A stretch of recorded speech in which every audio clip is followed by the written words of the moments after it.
So today is Sunday, June 16th, and I'm gonna try to start the Civic, okay? So what I do is, I'm gonna press on the brake, and then I press on the start button. Let's see what happens. Is it out of battery? I don't know. This is the second time it's happened. Alright, so what are we going to try to do? Press the unlock button.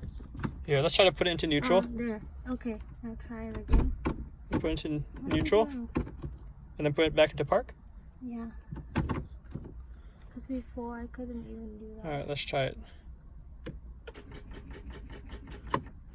Maybe we can start it in neutral.